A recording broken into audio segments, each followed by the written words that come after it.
মুগ ডাল আর ডিম দিয়ে যে এত মজার একটি রেসিপি করা যায়, আমি তো আজকে রান্না করে না খেলে বুঝতেই পারতাম না। আসসালামু আলাইকুম, কেমন আছেন সবাই?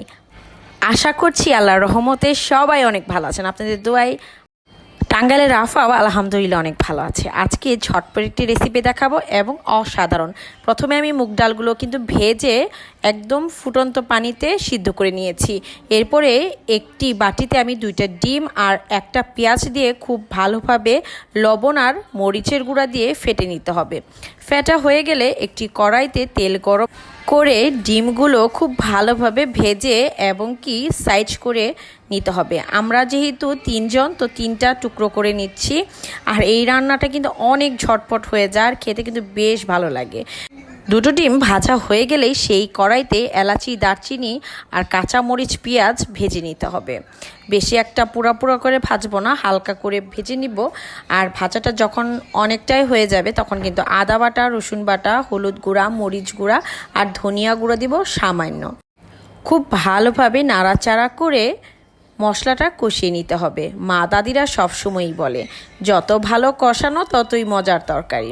সত্যি কথা বলতে, একটু সময় নিয়ে মনোযোগ দিয়ে রান্না করলে রন্ধন শিল্পটাও কিন্তু অনেক সুন্দর ফুটে ওঠে। একটা মেয়ের আবেগ, ভালোবাসার সব কিছুই রান্নার মধ্যে দিয়ে ফুটে যায়। যাই হোক, ফুল ফুটার কথা তো অনেকই বললাম।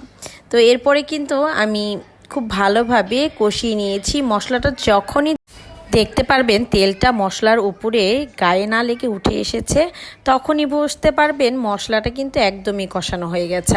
আর এইদিকে মুগ ডালটা যে আমি সেদ্ধ করে রেখেছিলাম লবণ আর একটু সয়াবিন তেল দিয়ে, যাতে ডালটা খুব ভালোভাবে সেদ্ধ হয়ে যায়, খুবই ঝটপট। যাই হোক, মশলাটা বা এই ডালটা অনেকক্ষণ ফুটিয়ে নিতে হবে। ফুটিয়ে নিয়ে এখানে কিন্তু ঝোল একসাথেই আধা কাপ দিয়ে দিচ্ছি। দিয়ে দেওয়া হয়ে গেলেই আমি কিন্তু দিয়ে দিব এই যে জলপাই। এখন যেহেতু বাজারে নতুন জলপাই উঠেছে আর হাতের কাছেও পেয়ে গেলাম, তাই তো ভাবলাম মুগ ডালের সাথে 2-3টা এই জলপাইও দিয়ে দিই। টক টক ঝাল ঝাল একটা ভাব আসবে। যাই হোক, অনেকটাই কিন্তু ফুটানো হয়ে গেলে ডিমগুলো দিয়ে দিচ্ছি। আর এরপরে কিন্তু ঢাকনা দিয়ে ঢেকে দিব প্রায় 15 মিনিটের জন্য, ঝোলটা যে পর্যন্ত অনেকটাই শুকিয়ে না আসছে।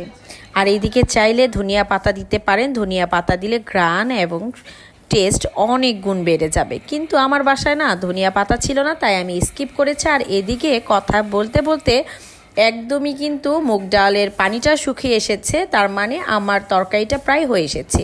এরপরে আমি দিয়ে দিচ্ছি 3 কোয়া বা 3টা কাঁচামরিচের ফালা, যাই হোক। আমার ছেলে যখন মাছ মাংস বাদে কোনো কিছু খেতে চায় না, তখন কিন্তু আমি এই রান্নাটা করে দিই, খুব অনায়াসে খেয়ে নেয়। আর এখনকার বাচ্চারা কিন্তু মুরগির মাংস, গরুর মাংস, মাংস ছাড়া কিছুই খেতে চায় না। তো একটু প্রোটিন বা সব কিছুই কিন্তু দেওয়ার খুব ইচ্ছা থাকে আমার, তাই তো এইভাবে রান্না করে দিলে খুব অনায়াসে মজা করে 1 প্লেট ভাত খেয়ে নেয় আলহামদুলিল্লাহ। তাই আমার ঝুট ঝামেলাও হয় না, খুব সহজেই রান্না করে ফেলতে পারি। মুগ ডাল দিয়ে ডিমের অসাধারণ রেসিপি জলপাইয়ের টকে।